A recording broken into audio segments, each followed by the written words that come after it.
Bismillahirrahmanirrahim. Yang saya muliakan guru saya, Ustadz saya, Buya Muhammad Elfisyam, hafizahullah ta'ala. Dan yang saya hormati Bapak Andri Rosiadi, anggota DPR RI, dan Bapak Kesra Sumbar dan Ketua DKM Masjid Raya Sumatera Barat, dan kepada antum semua yang hadir di tempat ini. Ana ucapkan Assalamualaikum warahmatullahi wabarakatuh.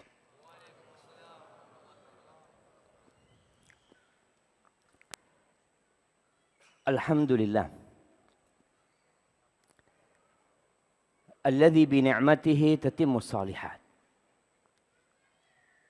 Segala puji bagi Allah Jalla Jalaluh yang karena nikmatnya kebaikan-kebaikan menjadi sempurna.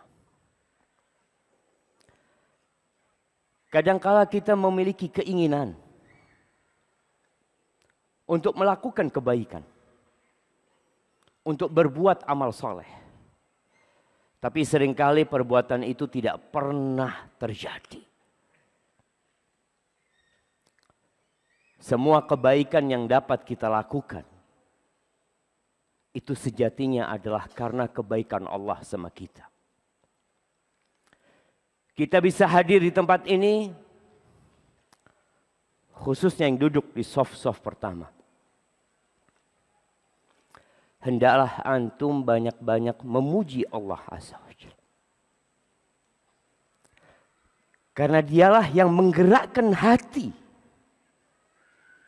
sehingga kita dapat melangkahkan kaki menuju tempat ini. Terkadang kita berharap pujian. Kita menginginkan sanjungan dan pujaan. Kita lupa sama Allah Azza wa Jalla. Ketika masyarakat muslim berangkat haji, meninggalkan negeri, meninggalkan keluarga, harta, pergi menuju ke tanah suci, apa yang dia katakan di sana? Dia mengatakan labbaik Allahumma labbaik. Labbaik la syarika laka labbaik. Innal hamda wan ni'mata laka wal mulk la syarika lak. Kita hadir menuju ke rumah Allah, meninggalkan segalanya. Lalu kita mengatakan, ya Allah, sesungguhnya segala pujian, segala kepemilikan, dan segala nikmat itu milikmu ya Allah. Tiada sekutu bagimu. Tapi Allah mengatakan, wa qalilun min ibadiyas syakur. Sedikit dari hambaku yang pandai bersyukur. Kita lebih sering ingat dengan usaha kita. Kita lebih sering mengenang perjuangan kita. Padahal tanpa pertolongan Allah Azza wa Jalla, semua itu tidak akan pernah kita raih. Allahumma salli wa sallim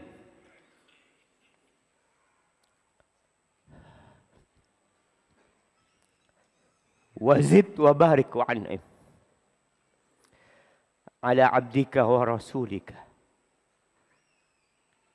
Ya Allah, semoga salawat dan salam, berkah dan nikmat senantiasa Engkau curahkan, Engkau tambahkan untuk makhluk terindah yang pernah menginjak bumi ini. Terkadang kita kurang menghargai Rasulullah.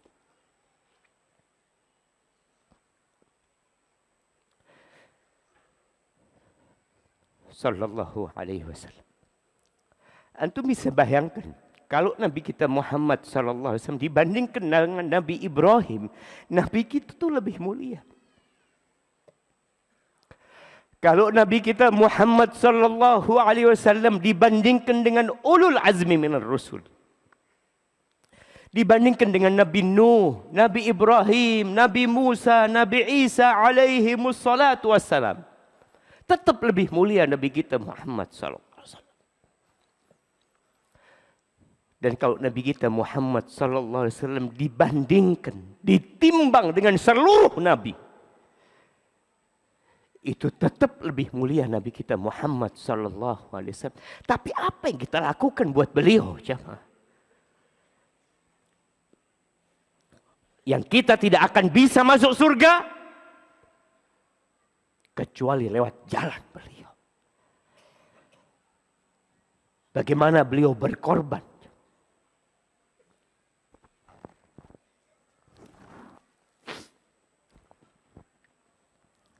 Kadang-kala kita merasa sudah berjasa.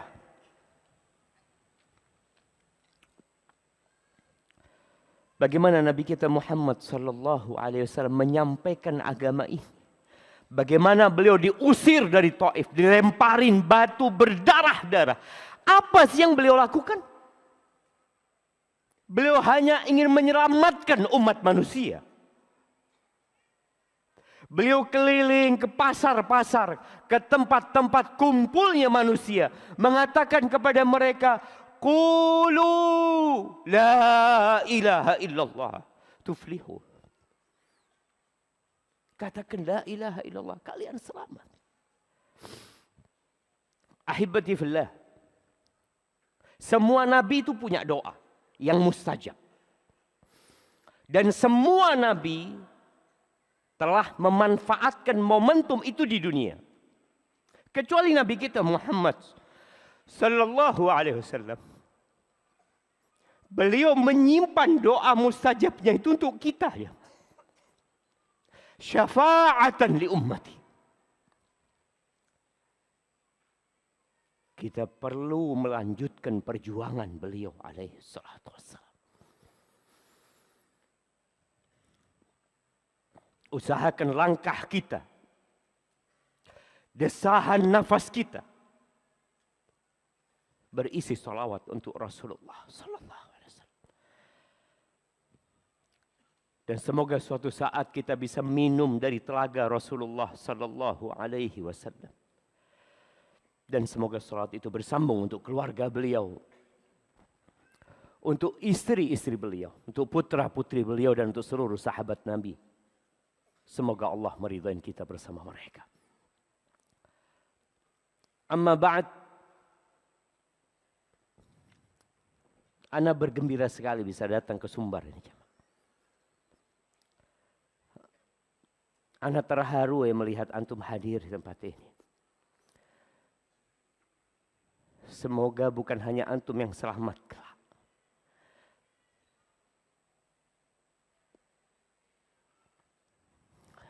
Kita berharap bisa bersama-sama masuk surga Allah Azza wa Jalla. Ketika masa Covid 2 tahun, Ana tidak kemana-mana.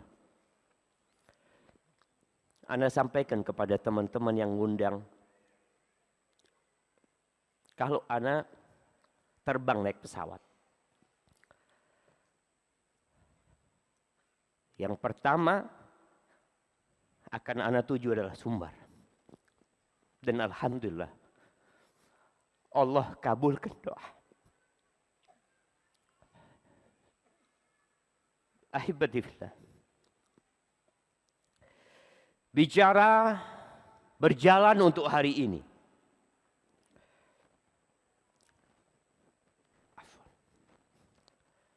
Dan berlari untuk hari esok.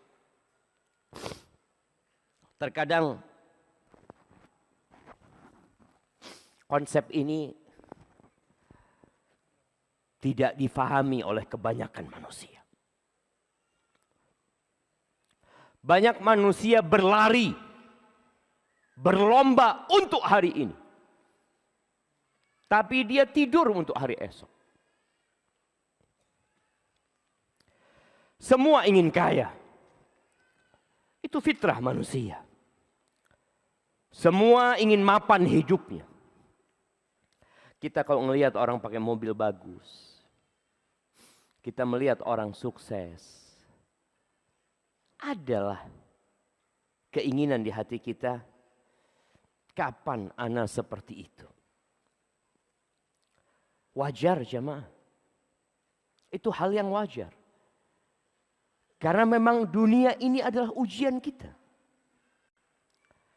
Dan Allah Jalla Jalaluhu mengatakan zuyyina linnas hubbus syahawat minan nisa wal banin wal qanatiril muqantarah minadh dhahabi wal fiddah. Telah diindahkan di diri manusia, ditanamkan di jiwa manusia cinta syahwat. Yang pertama kepada apa? Wanita. Iya. Itu fitnah terbesar bagi kaum laki-laki. Kita mungkin bersabar hidup miskin, bersabar tidak makan. Tapi dengan fitnah wanita banyak yang tidak bersabar.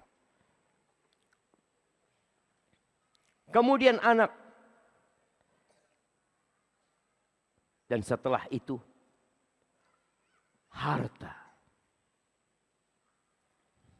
Allah Azza wa Jalla mengatakan wa tuhibbunal mal hubban jamma.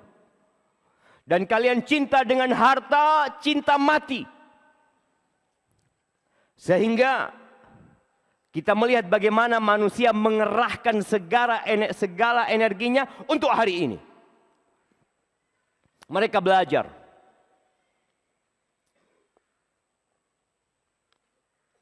Enam tahun SD.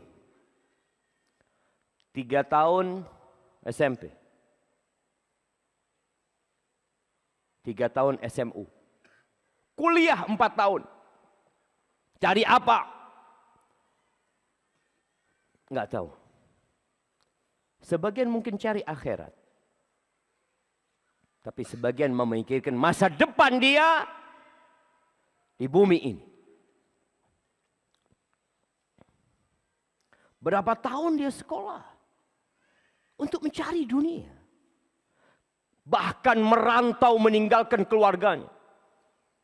Sekolah di Jawa. Melanjutkan di Jawa. Cari apa? Dunia.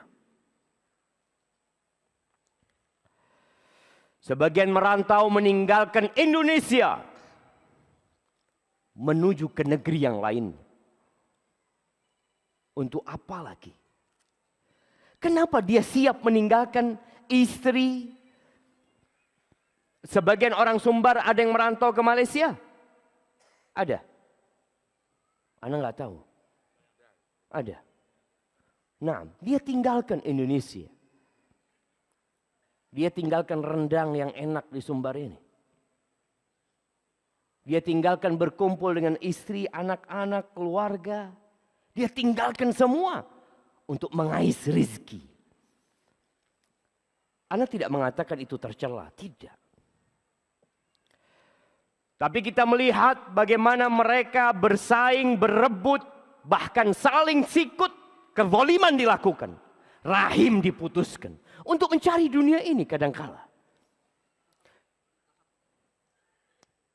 Ahibati fillah.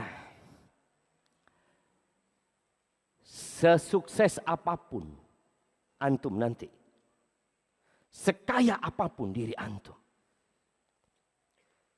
Sekuat apapun kekuasaan antum. Yakinlah akan hilang. Seperti fata morgana yang dilihat dari jauh. Seakan-akan ada air di sana. Orang berlari, bergegas, tapi tatkala dia sampai ke sana, gak ada apa-apa. Kesenangan di dunia ini berbungkus kesedihan. Yang hari ini tertawa, pagi ini tertawa. Boleh jadi malam nanti dia menangis. Yang hari ini sehat, boleh jadi besok kena Omikron. Mudah-mudahan yang hadir di tempat ini dikasih kesembuhan, kesehatan oleh Allah Azza wa Jalla.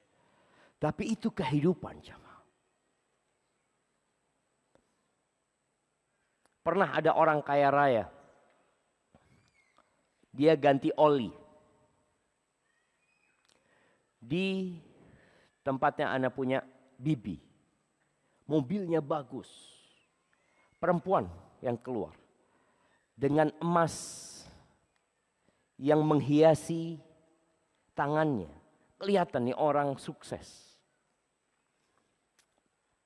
Bibi anak tanya, Masya Allah ya, ibu sukses kayaknya hidupnya. Apa kata dia? Iya ya, dulu saya miskin. Kepingin saya makan donat yang mahal tuh, yang di restoran-restoran, yang di toko-toko. Kepingin makan donat. Dan subhanallah, tatkala Allah berikan kekayaan kepada saya nggak bisa makan donat. Udah kena diabetes, kolesterol. Udah, hadhihi dunia jemaah. Antum kalau makan di restoran Padang. Ada restoran Padang. Ana sejak masuk turun dari airport nggak pernah ngelihat tulisan restoran Padang.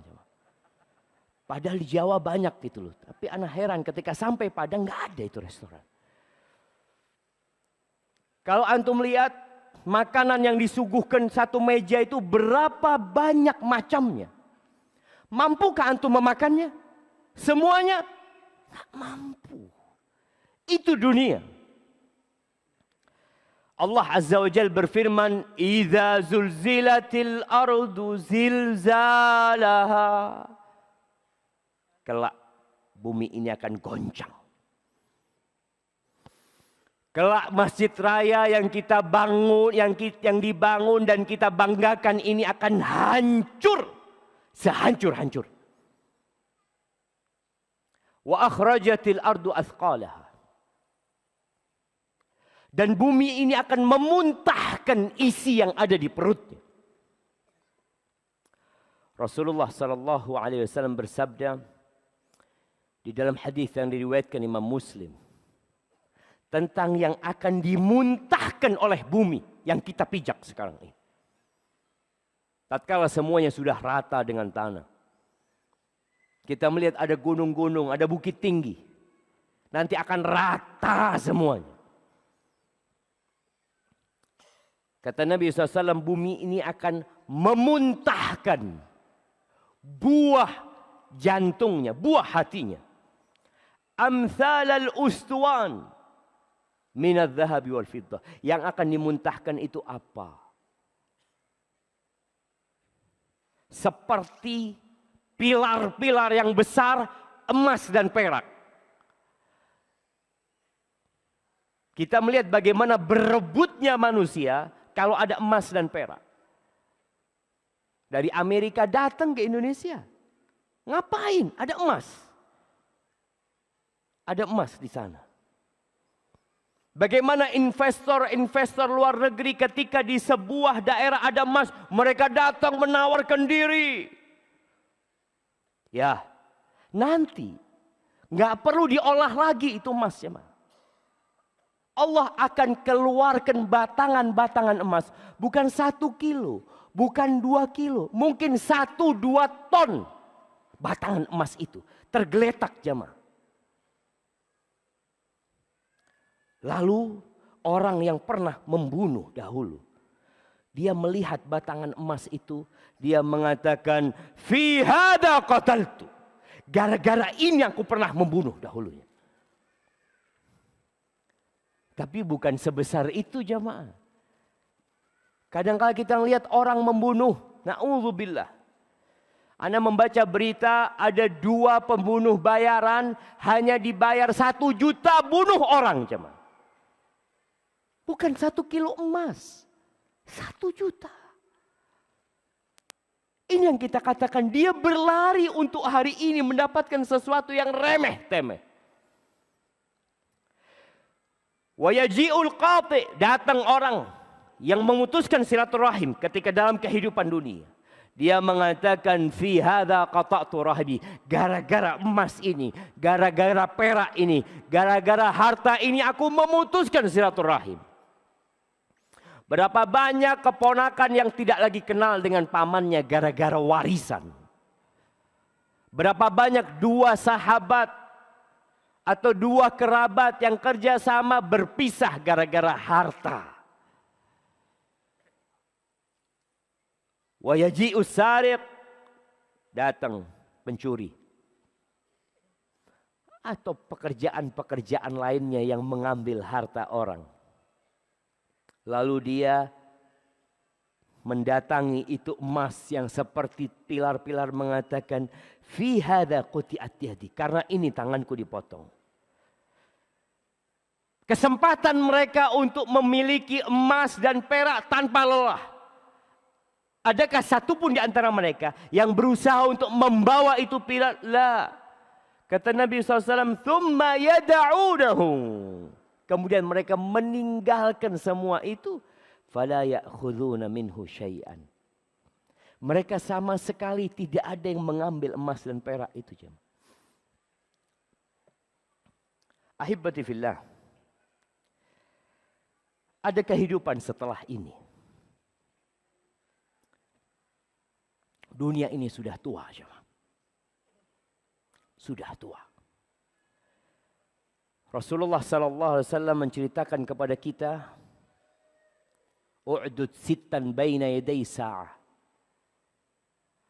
Beliau mengatakan, hitung ada 6 tanda-tanda kiamat yang akan terjadi. Salah satunya yang beliau sebutkan, bahkan yang pertama adalah mauti, matinya aku sallallahu alaihi wasallam, dan beliau sudah meninggal dunia. Kapan Nabi kita meninggal dunia sallallahu alaihi wasallam? Jemaah, ada hadiah buat yang bisa jawab. Naam, fadhal. Berapa? Angkat suaranya. Tanggal berapa? Tanggal 12 Rabiul Awal 11 Hijriah. Kasih hadiahnya. Berapa tahun yang lalu? Nah, yang di sini. Berapa tahun yang lalu? Angkat tangan. 1400. Kuranglah. 1412.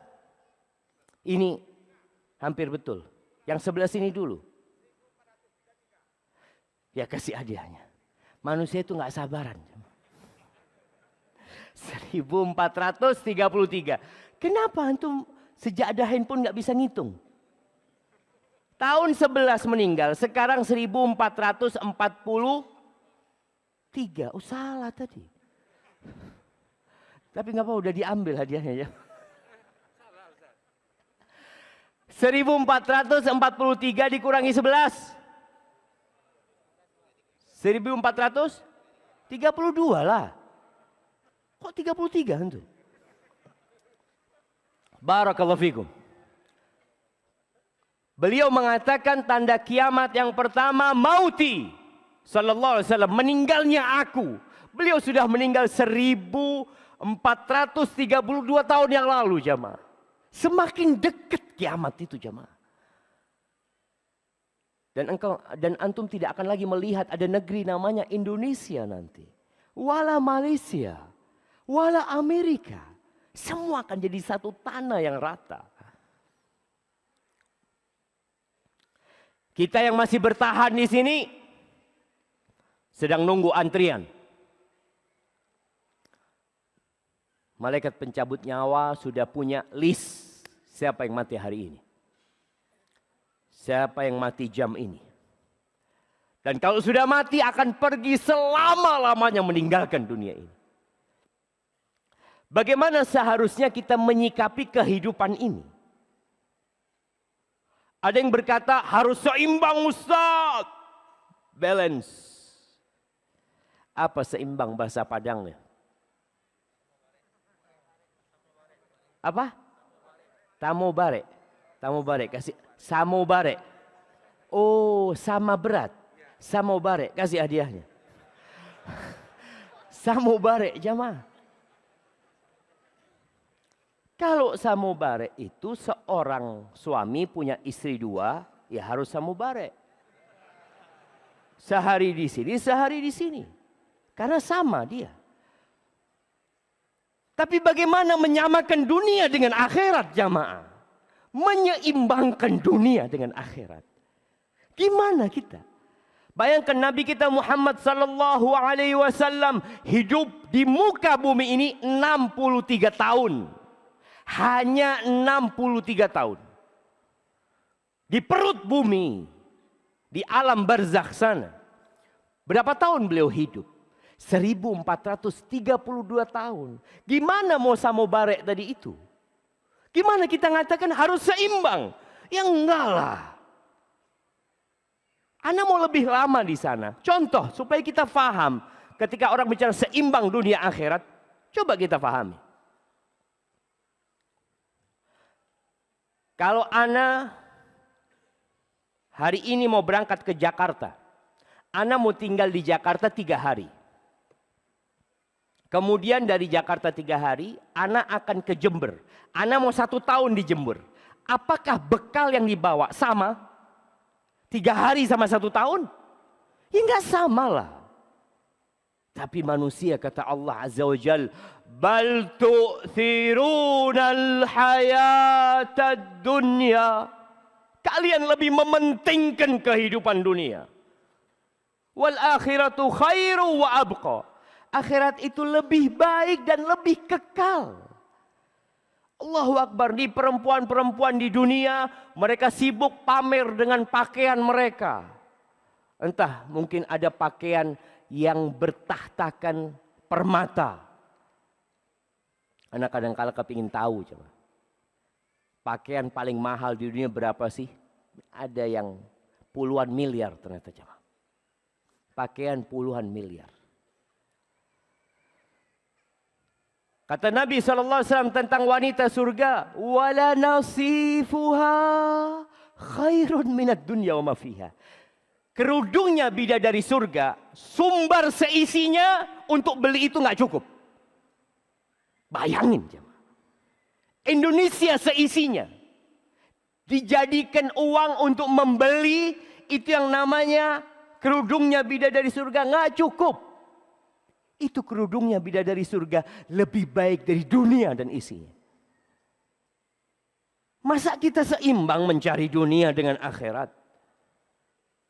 Kalau seimbang aja bagus.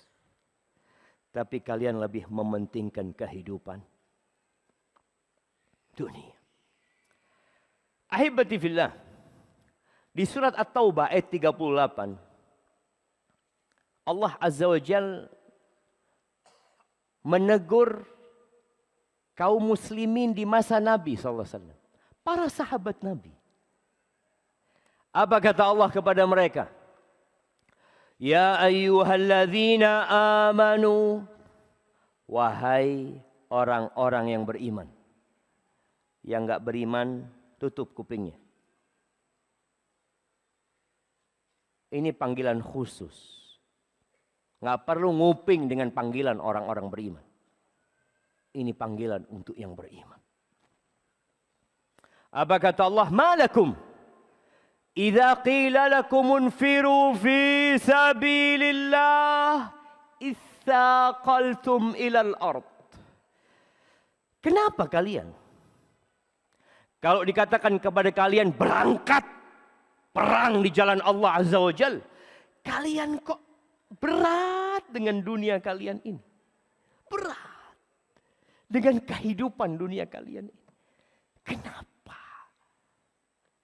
Araditum bil hayatid dunya minal akhirah? Apakah kalian lebih ridha dengan kehidupan dunia daripada akhirat? Kalian lebih mementingkan kehidupan dunia dari akhirat? Apa kata Allah? Fama mata'ul hayatid dunya fil akhirah illa qalil. kenikmatan, kesenangan, kelezatan kehidupan dunia dibandingkan dengan akhirat kecil sekali jemaah. Nabi SAW pernah memberikan gambaran. Kalau seorang memasukkan jarinya ke lautan, ke samudra. Antum setelah kajian, kadangkala kita perlu benar-benar menghayati yang disampaikan Nabi SAW. Ketika antum ke pantai, antum masukkan tangan antum. Kemudian antum keluarkan. Ana masukkan ke gelas ana tangan ana jamaah. Ada berapa tetes yang menetes? 1 tetes. Itu dunia. Dan samudra itu akhirat. Kita ini 8 miliar manusia berebut 1 tetes itu jamaah. Yang kadangkala saling iri, saling dengki, saling memaki. 1 tetes yang diperebutkan. Kenapa antum gak berebut samudra itu? Kita disuruh bermuhasabah sama Allah Azza wa Jalla. Perlu muslim itu punya waktu menyendiri untuk menghisap dirinya. Untuk menghitung-hitung persiapan dia untuk kehidupan yang selanjutnya. Cukup enggak sama bekal kita? Kata Allah di surat Al-Hasyr ayat 18. Ya ayyuhalladzina amanu. Ini panggilan khusus lagi buat yang beriman. Baik, berapa kali Allah memanggil orang-orang yang beriman dalam Al-Quranul Karim? 83. Hampir. Hampir. Kasih hadiahnya tapi jangan banyak-banyak. Karena hampir jawabannya. Nah, siapa yang mau jawab? 86 kali. 89. 90 kurang 1, betul? Masya Allah. Kasih hadiahnya. Yang besar itu kasih hadiahnya. Nah. Ahibati fillah, nih kita ada masalah kita. 89 kali dipanggil sama Allah Azza wa Jalla. Kita nggak tahu jemaah. Kita cuma tahu 3 kali. Ana tahunya 3 kali. Kapan? Ya ayyuhalladzina amanu taqullaha haqqa tuqatih. Kalau khutbah Jumat itu yang pertama. Yang kedua sebelum Ramadan Ustaz. Ya ayyuhalladzina amanu kutiba alaikumusiyam. Suruh puasa. Ah itu tahu. Yang ketiga ya ayyuhalladzina amanu ista'inu bis-sabri was-shalah. Ahibati fillah. Ini panggilan Allah Azza wa Jalla di surat Al-Hasyr ayat 18. Wahai orang-orang yang beriman. Kita kalau dipanggil, kata Abdullah bin Mas'ud. Idza sami'ta ya ayyuhalladzina amanu fa'ar'iha sam'ak. Pasang kupingmu kalau dengar ya ayyuhalladzina amanu. Allah tuh ingin kebaikan sama kita. Allah ingin menyampaikan sesuatu yang kita perlukan, kita butuhkan dalam kehidupan ini. Imma ada bahaya yang harus kita tinggalkan. Ittaqullah. Bertakwalah kepada Allah. Bertakwa itu takutlah kepada Allah. Allah tu syadidul iqab. Allah tu syadidul iqab. Wallah jamaah. Seorang wanita gara-gara seekor kucing Allah adab di neraka. Syadidul iqab. Ya, tapi Allah itu juga maha pengasih dan maha penyayang. Tapi kita perlu takut sama Allah Azza wa Jalla. Nabi Adam alaihi salam karena berapa dosa dikeluarkan dari surga? 10 dosa, 100 dosa, 1 dosa cuma. Antum berpikir akan membawa berapa dosa untuk masuk surga? Nggak bisa. 1 dosa harus keluar dari neraka. Dari surga. 1 dosa harus keluar dari surga. Makanya nggak ada orang yang masuk surga membawa dosa. Nggak ada. Harus dibersihkan terlebih dahulu dosanya. Kita lebih baik bersih-bersih di sini. Kita lebih baik menyucikan diri kita dari dosa di sini. Daripada harus dibersihkan di neraka nantinya. Na'udzubillahi minan nar. Bertakwalah kalian kepada Allah. Wal tandur nafsun ma qaddamat lighad. Hendaklah setiap jiwa itu melihat, memperhatikan apa yang dia persiapkan untuk hari esok. Apa yang antum persiapkan untuk hari esok? Kita selalu berpikir hari ini. Hari esok pun tentang dunia. Kenapa banyak orang suka menjadi pegawai negeri? Yang pegawai negeri yang jawab.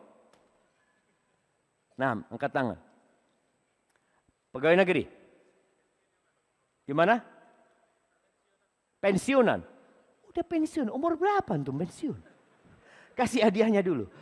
Tapi nggak ada mic supaya kita bisa dengar semua jemaah.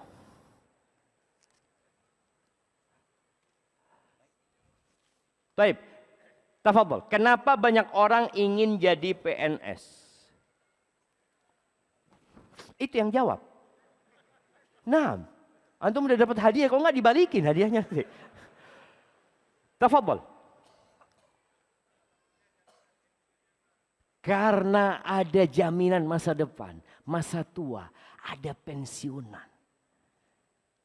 Orang tua itu kalau tahu anaknya berhenti dari pegawai negeri, oh marah-marah dia. Padahal kalau dilihat yang kaya itu PNS apa pengusaha? Pengusaha aja. Tapi orang tua takut anaknya jadi pengusaha. Takut apa? Takut nggak sukses. Takut gimana kalau kau bangkrut? Jadi orang itu karena ada jaminan pensiunan itu mereka berusaha. Kenapa kita tidak berpikir jaminan setelah kematian? Kita bakal mati jemaah. Orang kalau pensiun, kalaupun dia miskin, mungkin punya anak yang bantu, mungkin punya tetangga yang membantu. Tapi tatkala kita menjadi bangkai, anak kita pun nggak mau sama kita. Nggak mau sama kita. Istri yang mencintai suaminya mau dengan suami yang sudah jadi bangkai di rumah. Dia mengatakan, tolong bawa ke sini. Lah, tolong keluarkan itu. Nggak boleh 3 hari lebih di rumah, 3 hari. Sehari keluarin. Kenapa kita tidak memikirkan yang itu? Itu hari esok kita jemaah. Bagaimana Utsman bin Affan. Ketika dia berada di hadapan kuburan radhiyallahu ta'ala anhu, dia meneteskan air matanya. Ada yang menegur, kenapa engkau kok nangis ngelihat kuburan ini? Engkau mendengar tentang surga, tentang neraka, engkau nggak nangis. Tentang akhirat itu. Kata Utsman bin Affan radhiyallahu anhu, sami'tu an-nabiyya sallallahu alaihi wasallam yaqul, al-qabru awwalu manzilin min manazilil akhirah. Kuburan nih persinggahan pertama ke akhirat jemaah. Itu persinggahan kita pertama. Kalau di sini aman, ringan, yang selanjutnya akan ringan. Tapi kalau di persinggahan pertama kita gagal, selesai sudah jemaah. Maka Allah katakan, wattaqullah, bertakwalah kalian kepada Allah. Innallaha khabirun bima ta'malun. Allah itu maha mengetahui dengan apa yang kalian kerjakan. Dalam sebuah hadis yang diriwayatkan oleh At-Tirmidzi, yang diperselisihkan kesahihan hadis ini, tapi maknanya sahih. Nabi SAW mengatakan al-kayyis man dana nafsahu wa amila lima ba'dal maut. Orang yang cerdas, orang yang brilian adalah orang yang suka menghisap dirinya, menghitung-hitung dirinya dan beramal untuk yang setelah kematian, bukan sebelum kematian. Kadang-kala nih orang setelah mati bingung sama kuburan orang tuanya. Dia mau kasih marmer kuburan orang tuanya, buat apa? Katakan, buat apa engkau kasih marmer kuburan bapakmu? Selesai, bapakmu udah mati. Engkau kasih marmer sekarang, kemarin kau injek-injek bapakmu di tanah. Kita tahu kalau orang nguburkan itu diinjek-injek tanahnya jamaah. Terus besoknya dikasih marmer atasnya. Kenapa? Ahibati fillah. Beramal untuk yang setelah kematian itu adalah untuk di dalamnya, bukan di atasnya. Di dalamnya tatkala kita mati. Itu orang yang cerdas. Subhanallah. Ada satu orang yang dia setiap kali mengeluarkan nafkah 2. Uang belanja di rumah 2. 1 di rumah, 1 di pesantren atau di yatim piatu. Beli baju 2. 1 dia pakai, 1 dia berikan. Ini seimbang. Kalau bicara mau seimbang, ini orang setengah dunia, setengah akhirat. Ketika dia beli mobil 2. Antum mau satunya? Mau satunya buat kita. Dia beli 2. Anaknya protes, abah, kalau baju 2 oke lah. Tapi kalau mobil 2 abah. Apa kata abahnya? Nah, abah itu enggak cuma mau naik mobil di muka bumi ini. Abah punya kehidupan selanjutnya, nak. Abah kepingin punya mobil di sana, nak. Itu yang kadang-kadang kita tidak berpikir, jamaah. Ada kehidupan setelah ini, jamaah. Wal ajiz man atba'a nafsahu hawaha wa tamanna 'ala Allahil amani. Orang yang bodoh, orang yang lemah, yang selalu mengikuti angan-angannya, mengikuti nafsunya, dan dia selalu berangan-angan tentang Allah. Allah Maha Pengampun, Allah Maha Pengasih, dan dia mengikuti syahwatnya. Ingat, neraka itu dikelilingi dengan syahwat. Di mana ada syahwat antum, hati-hati. Jangan-jangan ini mengantarkan anak ke neraka. Ahibati fillah, coba kita lihat arahan Allah Azza wa Jal. Bagaimana kita menyikapi hari ini dan bagaimana kita berbuat untuk hari esok. Supaya kita faham tentang tema hari ini. Berjalan untuk hari ini, berlari untuk hari esok. Berlari untuk masa depan kita. Di surat Al-Mulk ayat 15. Surat Al-Mulk ini dianjurkan untuk sering kita baca. Baca sama artinya. InsyaAllah dia akan memberikan syafaat kepada kita dan menyelamatkan kita dari azab kubur. Tapi tolong difahami. Dihayati. Bukan hanya sekedar membaca tanpa memahami. Oke, yang membaca nggak tahu artinya Ustaz dapat pahala. Dapat hadiah dari Allah Azza wa Jalla pahala. Tapi yang membaca dengan artinya, memahami, dia dapat 2. Dapat hadiah dan dapat hidayah dari Allah Azza wa Jalla insyaAllah. Apa kata Allah di ayat 15? Ana izin minum dulu jemaah. Bismillah.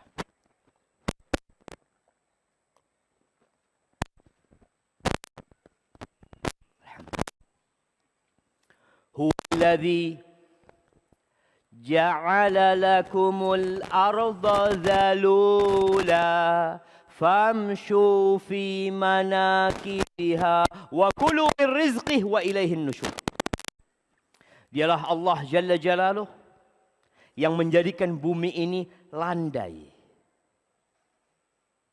Kalian berjalanlah di jalan-jalan di lorong-lorong bumi ini, wa kulu min rizqihi, makan dari rizkinya. Allah suruh jalan. Allah suruh jalan. Cari rizki itu jalan, nggak usah lari. Wa ilaihin nusyur. Tapi Allah ingatkan, engkau bakal dikumpulkan di padang mahsyar, dikembalikan kepada Allah Azza wa Jalla. Artinya ketika berjalan mencari rizki, jangan lupa tempat kembali. Ada orang yang terus lupa dia nggak dengan tempat kembali dia. Sehingga dia tidak peduli dengan halal haram. Dan sepertinya masa itu telah datang. Nabi SAW mengatakan, Ya'ti 'alan nasi zamanun la yubalil mar'u.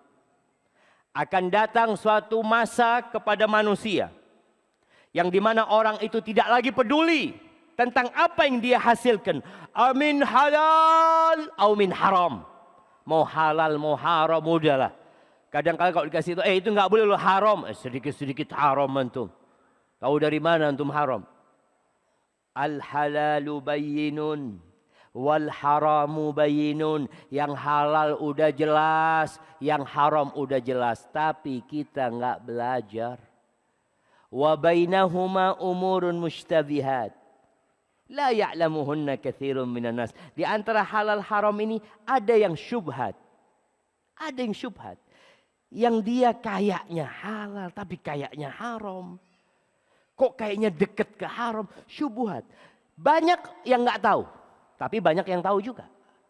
Siapa yang nggak tahu ya nggak mau belajar, yang nggak mau tanya. Masa itu datang jemaah. Padahal untuk urusan rizki, rizki itu ada dua macam. Rizki yang dicari dan rizki yang mencari. Siapa yang mau ngasih contoh? Rizki yang dicari dan rizki yang mencari. Baik, antum. Nah, kasihkan mic-nya. Habis mic-nya. Masya Allah. Baik, bisa dikirimkan ke belakang mic-nya.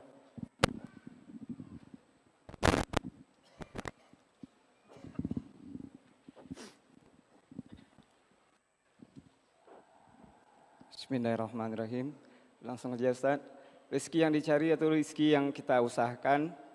Rezeki yang mencari itu misalnya warisan Ustaz. Warisan. Ya, itu yang mencari. Hadiah. Ya. Hibah. Masya Allah. Barakallahu fikum. Nah, kasih hadiahnya. Barakallahu fikum. Nah, itu rizki yang mencari dan dicari. Karena bicara rizki, kadang-kala kita tidur, ada yang ketuk rumah kita. Tahu-tahu kirim makanan sama kita. Kita nggak pernah mimpi dapat makanan itu. Maka urusan rizki, Nabi SAW mengatakan, pernah nih, beliau lagi duduk, beliau memanggil para sahabatnya. Halummu ilayya, kata Hudzaifah bin Yaman. Ayo semuanya ke sini, semuanya ke sini. Fa'aqbalu ilaihi fajalasu. Kata Hudzaifah, sahabat semua akhirnya datang menuju kepada Nabi, lalu mereka duduk. Apa kata Nabi SAW? Hadza Rasulu Rabbil Alamin. Jibril, nih utusan Tuhan semesta alam. Rabbul Alamin. Jibril. Dia menghembuskan di jiwaku. Apa yang dihembuskan Jibril? Annahu la tamutu nafsun. Nggak akan ada jiwa yang mati, antum yakin?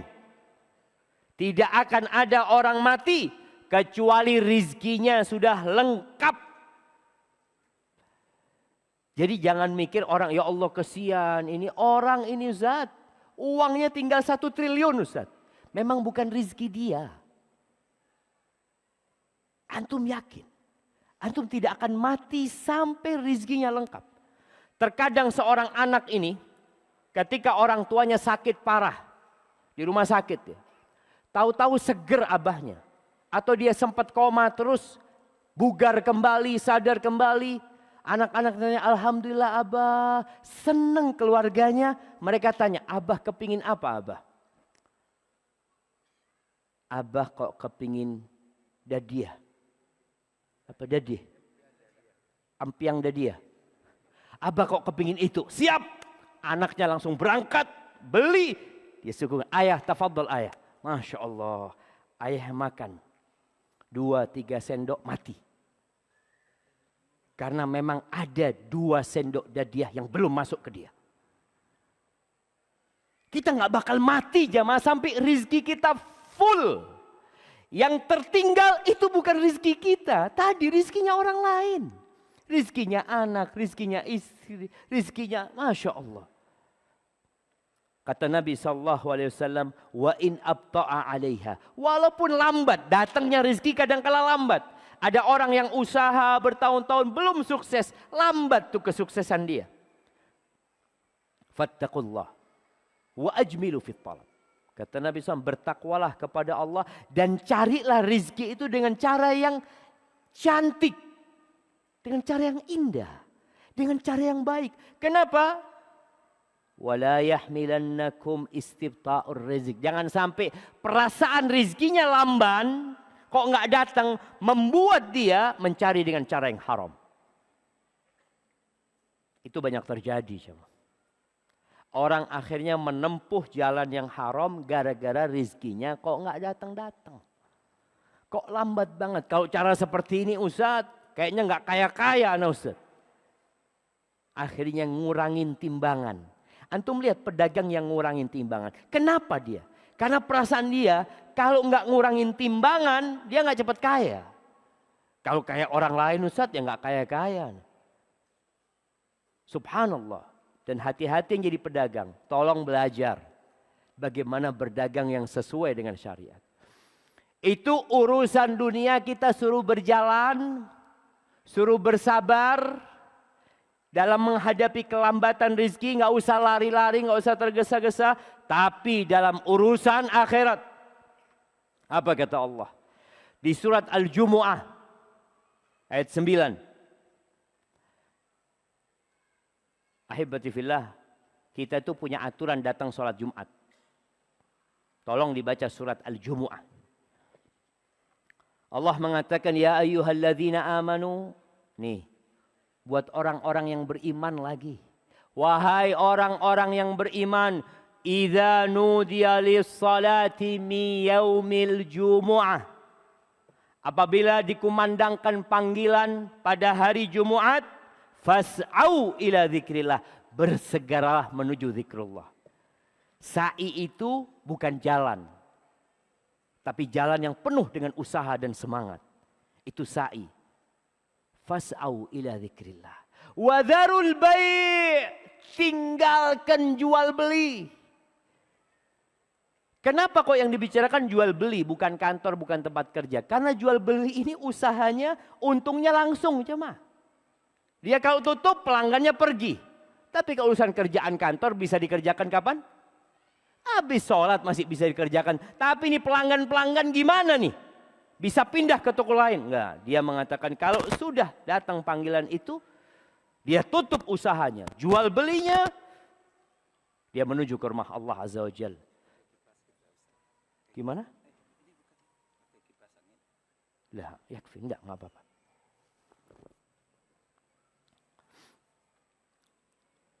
Dzalikum khairul lakum in kuntum ta'lamun. Itu lebih baik kalau kalian tahu. Cuma banyak yang enggak tahu. Makanya kadang-kala orang lebih mementingkan jualannya, dagangannya daripada sholatnya. Baik, di surat Ali Imran ayat 133. Ketika Allah berbincang tentang surga dan ampunannya. Apa kata Allah? Wasari'u ila maghfiratin min rabbikum wa jannah. Kalian bersegeralah menuju kepada ampunan Allah dan surga Allah Azza wa Jalla. Seperti apa sih surga itu? Apakah seperti Maladewa? Seperti Raja Ampat? Seperti pantai-pantai yang indah? Wa jannatin 'arduha as-samawati wal ard. Surga yang luasnya seluas langit dan bumi. Bayangkan seluas langit jemaah. Ada berapa planet di langit itu jemaah? Miliaran planet. Kita di dunia ini sekarang berpikir bagaimana bikin pemukiman di Mars. Nanti seluas langit itu bakal jadi surga. Dan bumi ini.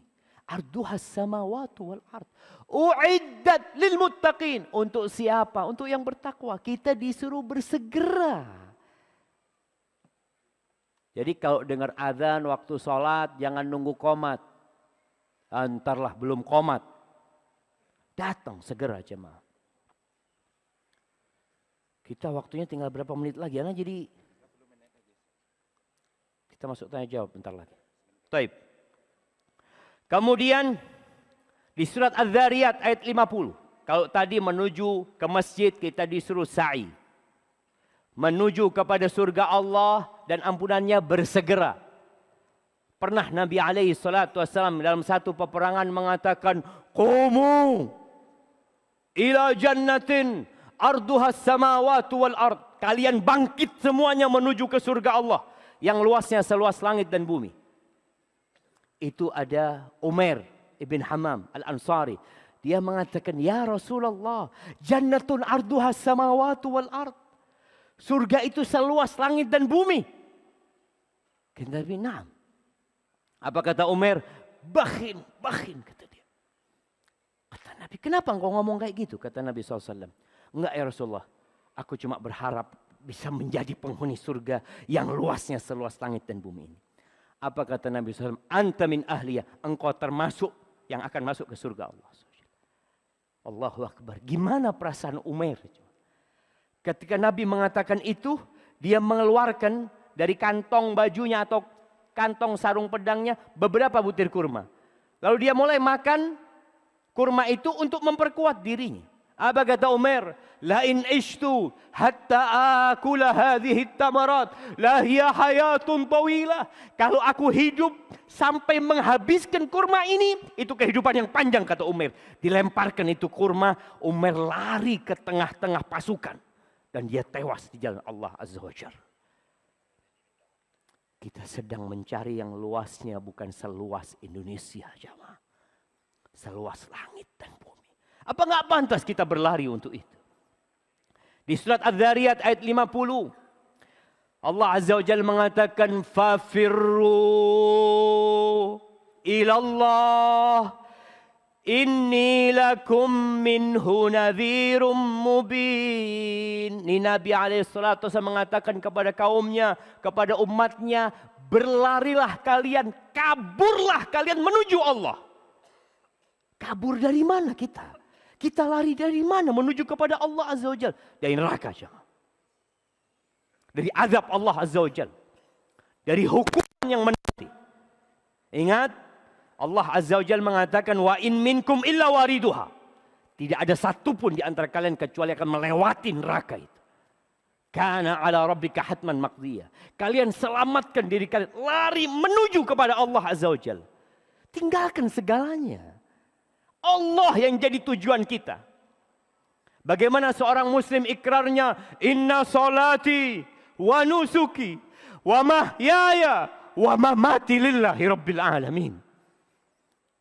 Sesungguhnya salatku, sesembelihanku, hidup dan matiku lillahi rabbil alamin. Kita perlu lari menuju kepada Allah Azza wa Jalla. Tapi dunia ini terlalu menggoda. Mungkin pulang dari kajian ini kita termotivasi. Tapi 2-3 hari, 4-5 hari, mulai semangat kita untuk berlari menuju kepada Allah itu berkurang, jemaah. Maka tatkala semangatmu berkurang, engkau kembali kepada kitab yang Allah turunkan. Kata Allah Azza wa Jalla, inna hadzal Qur'an yahdi lillati hiya aqwam. Quran ini menunjukkan kepada jalan yang paling lurus untuk menuju kepada Allah Azza wa Jalla. Untuk menuju ke surga Allah Azza wa Jalla. Allah Azza wa Jalla mengingatkan di dalam Al-Quranul Karim, fala taghurrannakumul hayatud dunya. Kalian jangan tertipu dengan kehidupan dunia, jangan. Wala yaghurrannakum billahil gharur, dan jangan mau ditipu sama setan. Setan itu yang berhasil mengeluarkan ayahanda kita dari surga. Jangan sampai dia mengembalikan kita ke neraka bersama dia. Allah mengatakan jangan tertipu sama setan. Apa kata setan ketika menggoda Nabi Adam alaihissalam? Nabi Adam itu di surga diperbolehkan untuk menikmati semua yang ada di surga. Hanya ada satu pohon yang dilarang. Tapi kullu mamnu'in marghub, kata orang Arab. Semua yang dilarang itu disenangi, jemaah. Semua yang dilarang. Ketika diperbolehkan untuk semuanya, iblis datang kepada Nabi Adam alaihissalam. Hal adulluka ala syajaratil khuldi wa mulkin la yabla. Adam, engkau mau enggak aku kasih tahu? Pohon khuldi. Apa artinya khuldi? Pohon keabadian. Pohon kekekalan. Kalau makan itu engkau akan kekal. dan kerajaan yang tidak ada habisnya. Gimana jemaah? Dikasih tahu Adam takut dengan ya kesusahan ini dan itu. Padahal Allah sudah katakan terserah kau hidup di sana. Tapi bisikan dari iblis. Akhirnya Adam makan dari buah tersebut. Jadi kekal, jadi abadi. Ketika dia makan tahu-tahu pakaiannya terlepas semuanya. Itu dosa. Maka jangan sampai tertipu dengan setan. Semua kelezatan yang haram akan mengantarkan kita kepada neraka. Semua kelezatan yang halal kita akan dihisap nantinya. Kita bakal dihisap jemaah. Dan hisap pada hari akhir itu bukan pakai gram. Nanti timbangannya bukan pakai gram. Tapi yang di bawah gram. Allah Azza wa Jalla mengatakan, "Faman ya'mal mithqala dzarratin khairan yarah."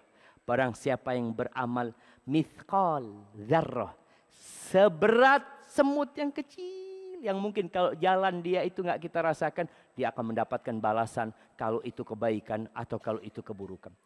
Barakallahu fiik. Itu mungkin yang dapat Anda sampaikan pada kesempatan kali ini.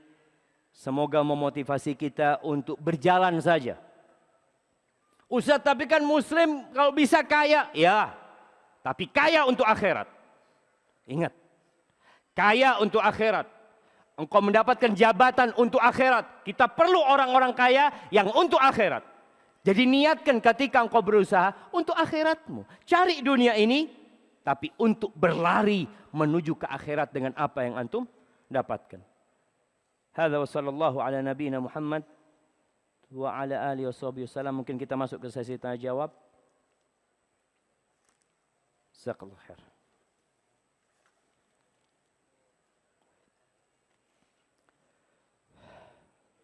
Bismillah. Bagaimana menanggapi kekhawatiran terhadap masa depan?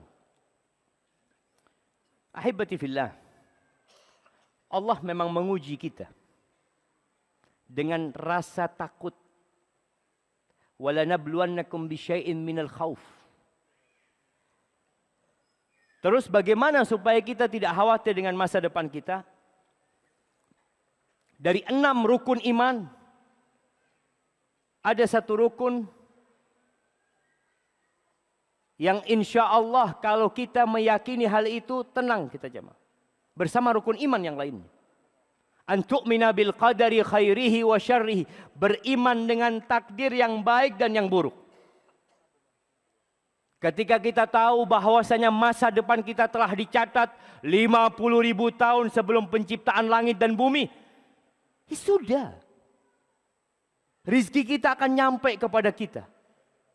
Nabi SAW mengatakan, wa'lam annama asabak lam yakun liukhti'ak. Ketahuilah yang menimpamu itu memang harus menimpamu, enggak mungkin luput dari dirimu. Yang tidak menimpamu, ya memang sudah ditetapkan tidak menimpamu. Dan beriman dengan takdir ini jamaah membuat kita tidak congkak dan tidak ujub. Ketika antum sukses, antum mengatakan Allah sudah tulis ini buat anak kesuksesan. Ketika antum susah, Allah sudah tulis hal ini buat ana. Untuk menguji kesabaran ana. Sehingga ketika antum takut dengan masa depan, maka ingat bahwa Allah Ar-Rahman Ar-Rahim. Bahwa semua yang akan terjadi berdasarkan hikmah. Nabi SAW kadangkala kalau masuk rumah, kata Aisyah radhiyallahu taala anha, beliau mengatakan, wa ya'tika bil akhbari man lam tuzawwidi. Ini potongan bait yang sebelumnya mengatakan satubdi lakal ayyamu ma kunta jahilan wa ya'tika bil akhbari man lam tuzawwidi. Hari-hari itu akan datang dengan kepadamu dengan peristiwa-peristiwa yang kau enggak tahu sebelumnya. Akan datang memberitakan kepadamu satu informasi yang engkau enggak siap menerimanya. Belum punya bekal menerimanya. Tapi seorang mukmin ketika ada hal yang tidak dia sukai terjadi, apa kata dia? Inna lillahi wa inna ilaihi rajiun. Selesai jamaah, kita milik Allah dan kita akan kembali kepada Allah Azza wa Jalla. Dan yakin dalam semua musibah yang menimpa kita pasti ada hikmah. Jadi kita santai aja. Apa yang akan terjadi? Susah, sulit. Dan kita tidak mampu menghadapinya. Yakin Allah tidak memberikan musibah, cobaan, ujian di atas kemampuan hambanya. Engkau berarti mampu menghadapinya. Barakallahu fikum. Ahibati fillah, ini ada pertanyaan dari seorang mahasiswa. Mohon tips-tips dari Ustadz, bagaimana caranya agar saya istiqamah dalam menghafal Al-Quran. Hafalan saya yang telah lampau. Nasihat buat semuanya. Buat anak pribadi. Teruslah menghafal Al-Quran. Terus. Walaupun nggak hafal Quran, tapi terus menghafal Al-Quranul Karim. Kalau seorang penuntut ilmu, mungkin dia memang fokus. Tapi yang orang awam, yang anak nggak pernah dok Ustadz, anak nggak pernah sekolah, dalam rangka berlari menuju Allah Azza wa Jal, engkau tambah hafalan Quran. Karena derajat nanti di akhirat itu nggak ikut S1, S2, S3, nggak ikut itu.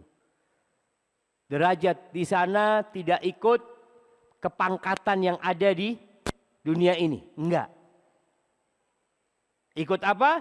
Salah satunya ikut bacaan Al-Quranul Karim. Hafalan Al-Quranul Karim.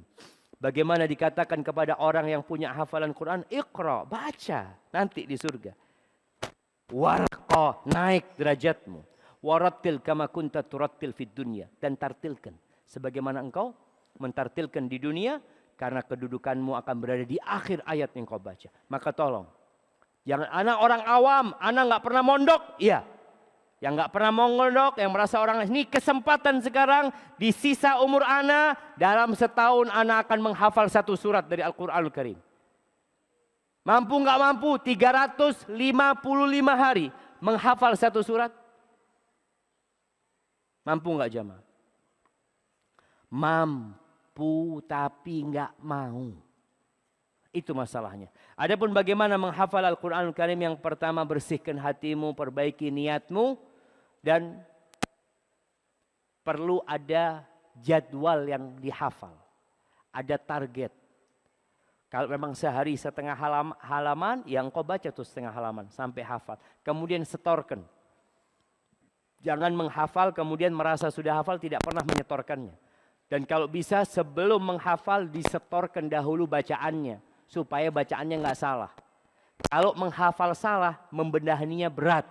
Karena salah itu sudah nempel di akalnya.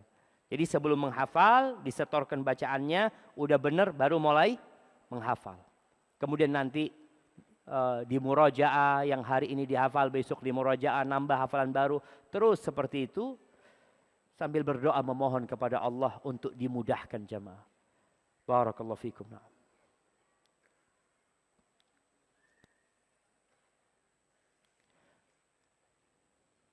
Nah, ana mau cari pertanyaan yang sesuai dengan tema dulu jamaah.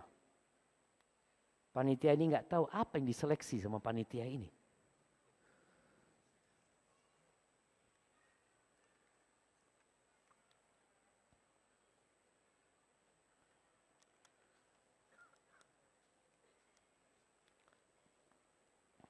Nah, ini ada pertanyaan. Pertanyaan dengan waktu perpisahan kita dengan dunia ini. Bukankah seorang yang mati syahid terhindar dari sakit sakaratul maut? Iya. Kenapa yang mati syahid terhindar dari sakaratul maut? Karena proses kematian dia itu sudah sekarat. Perjalanan dia ke medan perang, bagaimana dia melihat pedang, ya, tombak, panah, itu sudah menjadi beban buat dia. Maka ketika dicabut nyawanya hanya seperti gigitan semut. Yang dia tanyakan, lalu mana dalil yang paling tepat tentang meninggalnya Rasulullah sallallahu alaihi wasallam? Apakah beliau memang merasakan sakitnya sakaratul maut itu?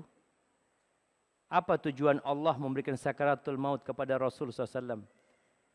Kalau ingin memberikan gambaran kepada umat, bukankah Al-Quran dan banyak hadis yang menjelaskan tentang sakitnya sakaratul maut.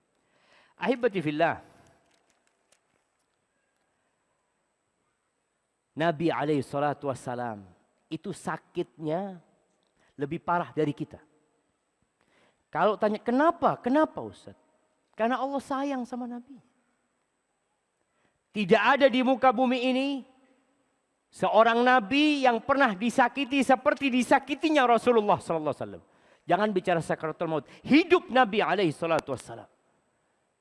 Kenapa Nabi kok nggak dikasih yang nikmat, yang menyenangkan? Nabi itu manusia yang paling indah, yang paling mulia. Ketika Nabi sakit sebelum meninggal dunia, datang seorang sahabat membesuk Nabi SAW. Mereka itu mendapatkan panasnya tubuh Nabi SAW itu dari atas selimut Nabi SAW. Apa kata sahabat ini? Ya Rasulullah, alaika salatu wassalam ya Rasulullah. Innaka tu'aku wa'kan syadidan. Ya Rasul, sakitmu ini parah banget. Gitu. Apa kata Nabi SAW? Inni u'aku wa'kar rajulaini minkum. Sakitnya aku itu sakitnya dua orang. Sakitnya dua orang. Itu yang dirasakan Nabi SAW. Kenapa ya Rasulullah? Apakah karena Allah akan berikan pahala double? Iya kata Nabi SAW.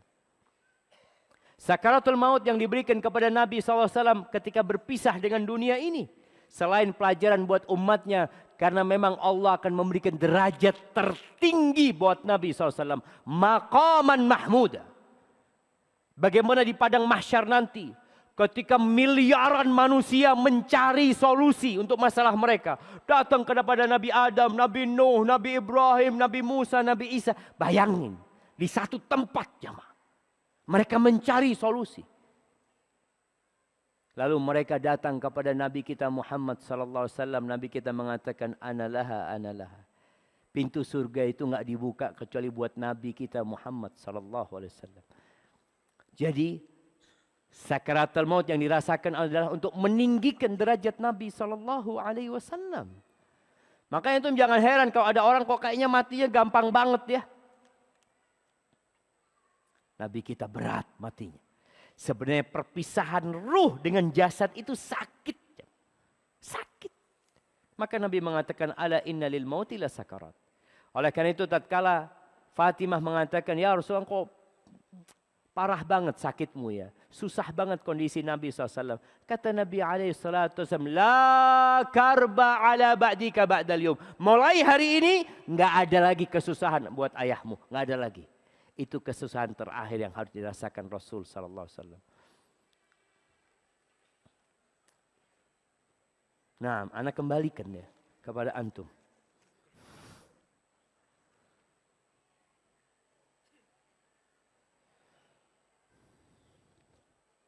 Mohon nasihatnya Ustaz. Membagi waktu antara belajar berdagang dan belajar ilmu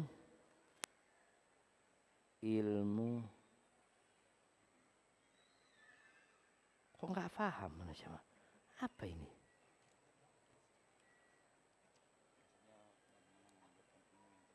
Oh, yang telah kita pelajari. Bagaimana membagi waktu antara belajar berdagang dan mengajarkan ilmu yang telah kita pelajari. Betul.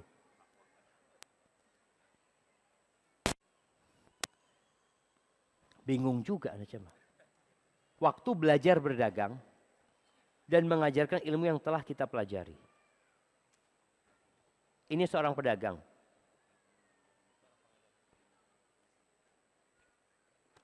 Nah, Anda nggak paham dengan pertanyaannya jemaah. Tapi yang jelas begini. Kita ini seringkali merasa nggak punya waktu. Berarti waktu kita nggak berkah jemaah. Bagaimana menjadikan waktu kita berkah? Baca Quran. Quran ini berkah jemaah. Kalau antum benar-benar membaca Al-Quran dengan artinya memahami, insya Allah hari itu jadi berkah buat antum. Bayangkan Imam Syafi'i rahimahullahu ta'ala diriwayatkan beliau itu menghatamkan Al-Quran di bulan Ramadan 2 kali sehari jamaah. Sehari 2 kali. Ana sebulan gak hatam-hatam Ustaz. Ada masalah sama kita. Waktu kita berkah. Jadi kalau kesulitan membagi waktu ini dan itu minta sama Allah petunjuk agar diberkahi waktunya, dan salah satu untuk mendapatkan keberkahan waktu itu dengan membaca Al-Quranul Karim. Jadi seakan-akan kita baca Quran itu nambah 24 jam itu jadi 26 jam. Karena berkahnya waktu kita. Kemudian tinggalkan dosa. Orang tuh berbuat dosa 2 jam kayak 1 menit. Dia nonton hal-hal yang dilarang 1 jam, 2 jam. Itu kok cepet banget. Baca Quran 5 menit kayak 1 jam. Ada masalah sama dia.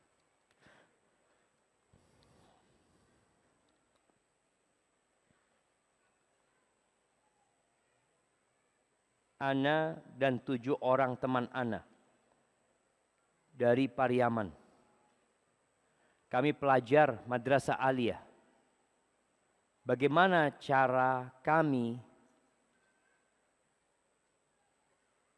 mendapatkan hari esok yang baik sesuai dengan sunnah Nabi sallallahu alaihi wasallam? Faham jemaah pertanyaannya?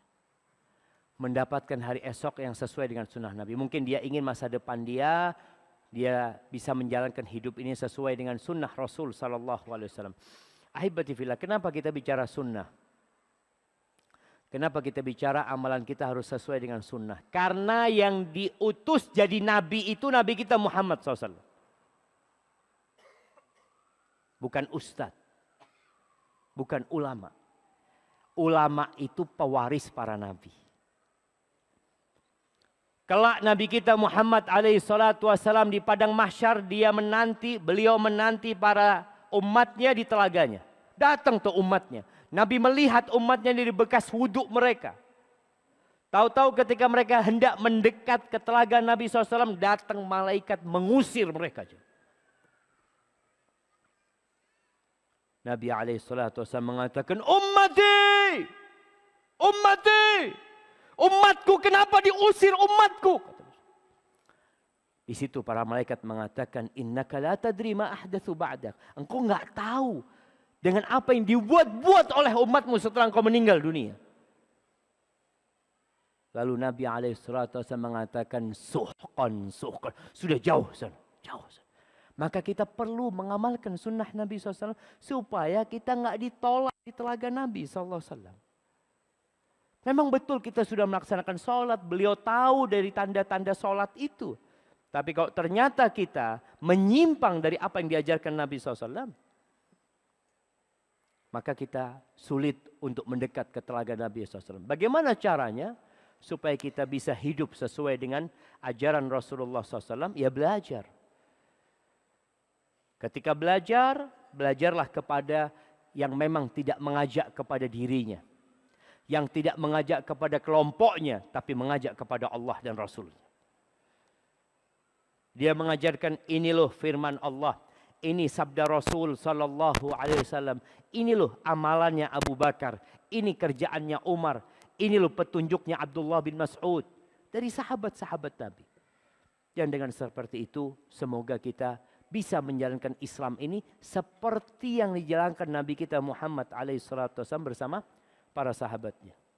Barakallahu fikum. Nah, habis sudah pertanyaannya. Jamaah, sebenarnya pertanyaannya masih banyak. Tapi karena ana harus mengejar pesawat, bukan mengejar ya. Karena kita nggak boleh lari untuk dunia ini. Karena pesawat ana jam 11 lewat 5 menit. Mungkin hanya itu yang dapat ana sampaikan pada kesempatan kali ini. Ada sebuah doa yang sering Nabi bacakan buat para sahabatnya. Ketika beliau bermajlis dengan para sahabatnya. Ana ingin membacakan doa ini buat kita semua. Nabi mengatakan, Allahumma qsim lana min khasyatika ma tahulu bihi bainana wa baina ma'asik. Ya Allah, bagikan buat kami rasa takut kepadamu, yang dengannya kami terhindar dari bermaksiat kepadamu. Wa min ta'atika ma tuballighuna bihi jannatak. Dan bagikan buat kami ketaatan kepadamu, yang dengannya engkau sampaikan kami ke surgamu. Wa min ta'atika ma tuballighuna bihi jannatak wa minal yaqin ma tuhawwinu bihi alaina masaibad dunya. Dan berikan kepada kami keyakinan. Ini yang takut dengan masa depan, doa minta sama Allah. Berikan kepada kami keyakinan yang dengannya musibah-musibah dunia menjadi ringan buat kami, ya Allah. Wa matti'na bi asma'ina wa absarina wa quwwatina ma ahyaitana waj'alhu al-waritha minna. Ya Allah, jagalah pendengaran kami, penglihatan kami, kekuatan kami, agar kami bisa menikmatin itu sampai kami meninggal dunia. Wa matti'na bi asma'ina wa absarina wa quwwatina ma ahyaitana waj'alhu al-waritha minna waj'al tha'rana 'ala man zalamana wansurna 'ala man 'adana. Ya Allah, jadikan balas dendam kami kepada orang yang menzalimi kami. Dan tolong kami kepada orang-orang yang memusuhi kami, ya Allah. Bantulah kami menghadapi orang-orang yang memusuhi kami. Wansurna 'ala man 'adana wa la taj'al musibatana fi dinina wa la taj'alid dunya akbar hammina. Ya Allah, jangan jadikan musibah itu menimpa agama kami. Jangan sampai musibah itu menimpa agama kita. Salatnya hilang, puasanya hilang. Jangan sampai musibah itu menimpa agama kita. Dan jangan jadikan dunia itu ambisi kita yang paling besar, ya Allah. Jangan, ya Allah. Wala taj'alid dunya akbara hammina wala mablagha ilmina wala tusallit alaina man la yarhamuna. Dan jangan jadikan dunia itu akhir dari ilmu kami yang kami pelajari dunia aja, ya Allah. Jangan sampai. Dan wala taj'alid dunya akbara hammina wala mablagha ilmina wala tusallit alaina man la yarhamuna. Dan jangan jadikan penguasa, jangan jadikan yang menguasai kami itu adalah orang-orang yang zalim.